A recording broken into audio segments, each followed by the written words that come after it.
was very fun. There's so many just fun moments, but the ability to then push it to a competitive level, these guys are doing great, but we're now going to get into match 2 of set 2. The second time you will have seen Junkyard Juke, and let's see who is able to push on. The match is about to start. Here we go, the creative finals at the Fortnite World Cup, set 2, match 2 of Junkyard Juke. That's right. So in the tower, we have Ninja's team, the Little, Whip, Warriors, Taco, Gaz, Taldoc. We're jumping straight into their POV. So notice Ninja firing right through those blinds. He saw something moving back there. He's trying to pinpoint. What was it? He does, of course, track him down with Sport Turtle. Ooh, just a little pixel. You know, you stand out, you're going to get popped here. He needs to make sure he's still watching his left-hand side, though, because there is a whole run on that corner right now where people would be able to come out, and now all of a sudden you see Alex JJ, Tyler, Ryan Fanta, MSYB all heading that direction. Nobody is checking that corner. He's checking it every now and then, but he's primarily aiming on the right, and right as I say that now looks back on over as the rush comes through, but MSYB and Rubius are able to get in.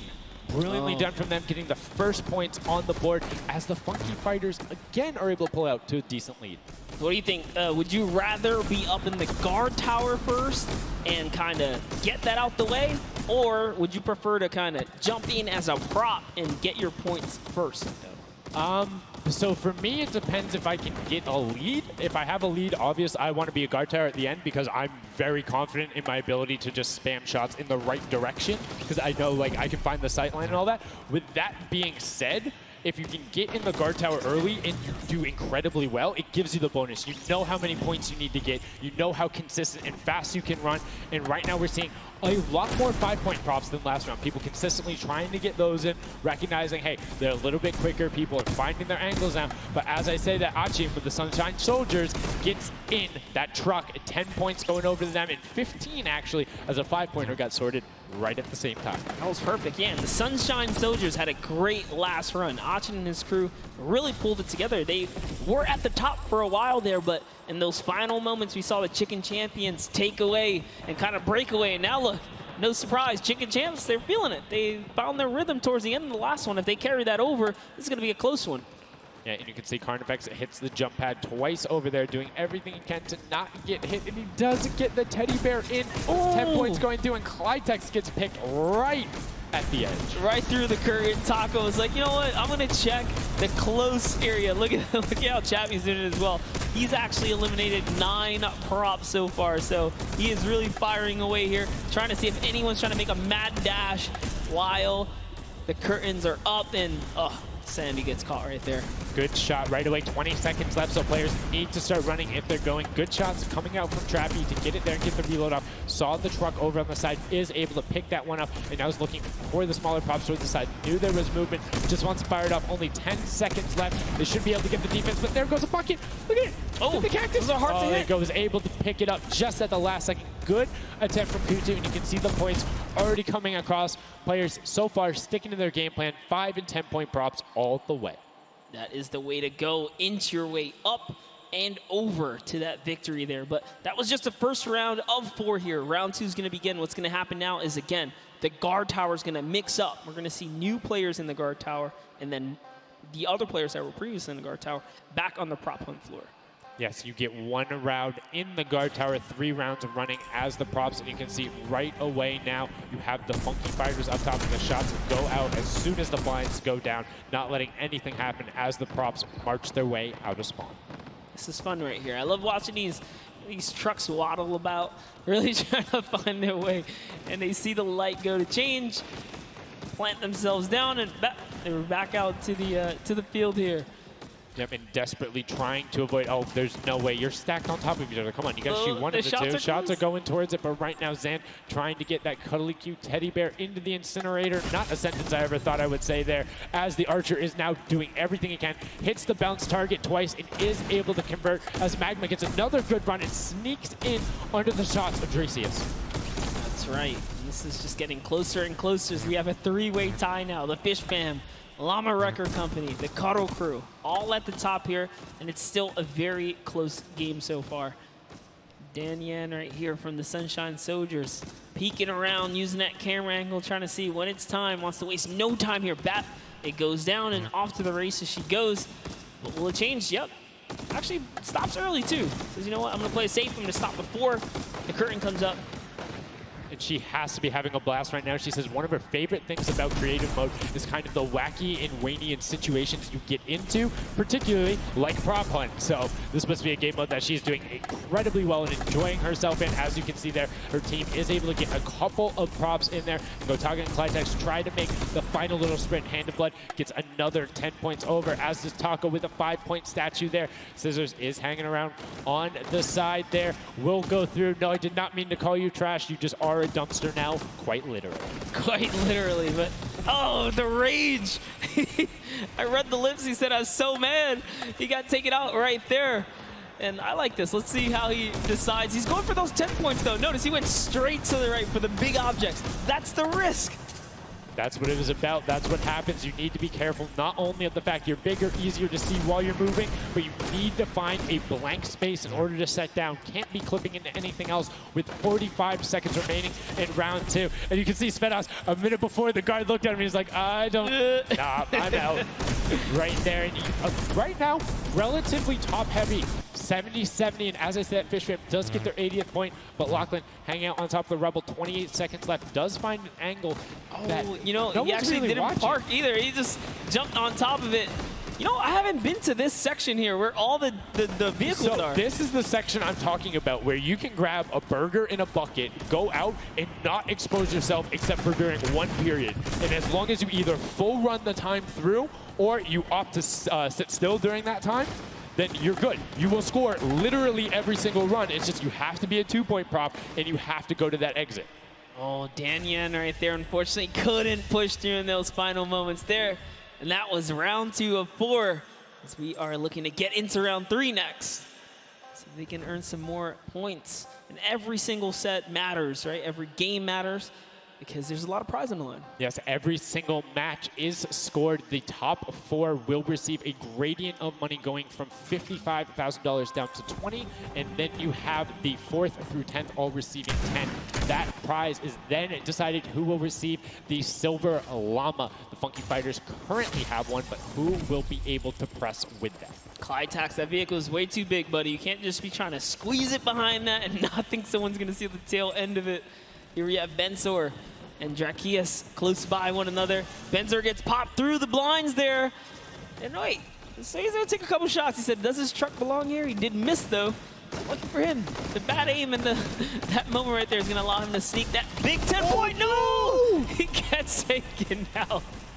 Right there, that's no points for him. 10 is huge in this mode too. It's very difficult to get a vehicle all the way through. I mean, it's swingy, right? If you think about it, the last round was one with 150 points, right? So if you get a singular 10-point profit, that's not an insignificant percentage there. Like, that's going to be able to help your team, but you also need to set your feet there, as Keroro did, and didn't hit the crouch button. And it was like, I see you wiggling a little bit there. Yoink. And there's Ninja, Ryan, Fronta, Chappie, and many others still in the running here. Just kind of peeking around. You see Tyler shooting straight through the curtain. It almost looks like he's beelining his shots down the aisle there, trying to see if he can get anyone trying to exit out. Zan sees one pop up in the air, and I think he might have clipped that person out. Nobody was watching that side. Oh, Fishfam needs to communicate better right now. Nobody was covering that other side. We saw 2 teams able to get a decent run out. But right now, Llama Record Company still holding the lead, sitting at 100 points. But don't forget, Fishfam are up on top right now. Are the guards, which means they're not scoring points. He's so fast. Ryan Bronson is so fast here with this prop. Even moving it, he doesn't care. He's going all the way for it. But he's got to watch for traps. See the fear? He's like, you know what? I'm not even going to risk it. I'm going to wait here, get the secure point. So one important thing to notice, too, is Ryan is taking paths consistently that take him to the corner of the guard tower, because the corner provides you with a little bit of natural cover, and it breaks that sight line up. If you're only staring out in one direction, it's super easy to be like, no, that car was not there. I know it wasn't. If you're flipping back and forth across that corner piece, it just breaks up your field of view a little bit more, and it's that much harder to try and figure out what's actually going to hit. That's right, and oh boy, is MSYB going to be able to sneak this huge truck in? Oh, he actually hit something there. He's going to sneak it right underneath. Lucky for him, the shot did not come back in time. but just that big archery target was almost enough to kind of block him right there. Venos gets another large object in as well. And that's another 10-pointer for the Llama record. It was fully processed here, so now he's at 130. Can the Cuddle Crew hold the lead here, though? Can they secure it? All the Llama record company needs to not score right now, and they'll continue to kind of stay in the lead. And you can see Scissors is hitting a ton of shots. They're trying to get the retribution as the guard, and now we're heading in to our final round of match number 2. So we'll see who the guards are, see what the stakes are, and who will be able to take that #1 spot. Again, first place, $55,000, and that much closer to Silver Llama #2. And again, we have the Cuddle Crew and Llama Record Co. up on defense. Let's check out that scoreboard. And Cuddle Crew, Llama Record Co., first and second. Who will be able to overtake them? And they are so close to 5 points separating. It's a battle for first and second now. Yes, Lackland and the rest of his team are trying their hardest. They have to stop people from scoring. The Chicken Champions get up. They can just easily snag this away, but for now they know the Llama Record Company cannot. They can't take them over. Ooh, I thought he was going to shoot that car. He knew it wasn't there. Nice. Finds the box right around the corner and then gets another one right after. Blind fire through the shade as Rubius is looking to post up there. Spanish YouTuber trying to find a way in, trying to lead his team, and they've overtaken the Llama Record Co. with plenty of time and are tied with the Cuddle team. Any singular point now will put the Chicken Champions as our match 2 winner. They need so close. 1 prop. That's right, they're so close here. Magma trying to hop on over. Who's it gonna be for the Chicken Champions? Who's gonna be? Do you think they get a 2-point prop? They have the scoreboard in front of them. They know they need only that. Do you think they run one in, or do you think they stay with what they're doing right now? Honestly, I think they're just gonna stay with what they're doing. It's working. Why break the formula here? They have over a minute to do so.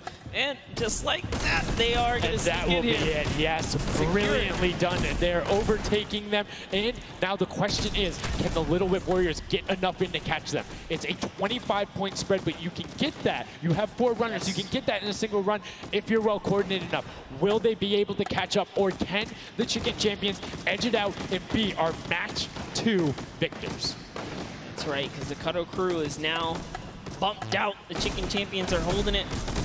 Little Whip Warriors have scored, though. 1 minute left here. Uh-oh. Raven's Revenge coming up as well, as is the Fish Fam. This is actually getting closer than we would have thought.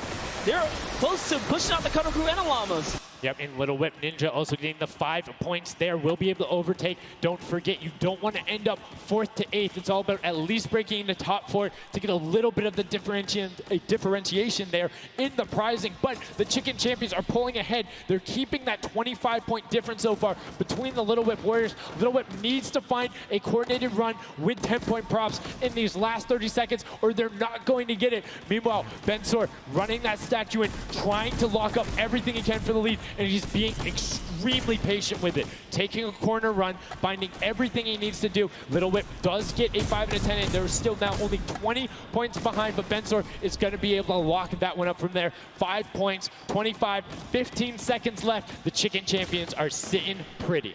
Yes, that's right. If the Little Whip Warriors don't score big right now with all big props, it's going to be all over in 3 seconds. And it's not going to be enough here, because the Chicken Champions, they actually pushed the lead even further. Did you see what happened at the last second? They did score. No. Raven's Revenge grabbed a 2-point prop, hard ran all the way through, got it in, right? And then that pushed them from 4th into 3rd. When we talk about every little interaction mattering, that was it. But the Chicken Champions, one might be able to say that was excellent. They were able to tender defend that title for the match 2 victory and putting them in a good spot to contend for the set 2 Llama. You can see the excitement there on their faces as they just realize, hey man, we got this. We're in the running here. The Junkyard Juke could be ours. And you can see they're still talking gameplay right now. Like, they want to know, what can we do more? That play you did right there was awesome, but they want the next one because there's 3 matches for each one of the sets, and a win there would put them in a fantastic spot to get the 2nd Silver Llama. You need that in order to be in contention, and if they're able to split it up away and deny it from the Funky Fighters, the field's wide open. Yes, it's not over yet. That's just another team who takes the victory here, making it that much closer of a running so far. and we saw the Ravens' revenge kind of sneak up too. You need as many points as possible. The bigger the placement, the better the prize as well for the round, so you can't just give up either. You got to push it all the way to the final moment. And hey, hats off to whoever's call that was on Ravens Revenge. That was a brilliant decision, showing exactly why you're able to qualify for the Fortnite World Cup Creative Finals, why you're playing on that stage. Those are the big plays, but again, brilliantly done from the Chicken Champions. Consistent runs, stuck to their statues, stuck to their routes, and took the corners. And now we're actually going to have a chance to talk to our Chicken Champions, the Match 2 champions. Zeke has them up there on the top floor. Zeke, what do you got for us? What's going on, guys? I'm hanging out with the Chicken Champions, guys. That game was insane. Feathers were flying, and you guys clutched it up. Did you figure out the strategy? Because you guys were well and ahead of everybody else. Yeah, we practiced yesterday. And The Ravens' revenge kind of sneak up too. You need as many points as possible. The bigger the better the prize as well for the round, so you can't just give up either. You got to push it all the way to the final moment. And hey, hats off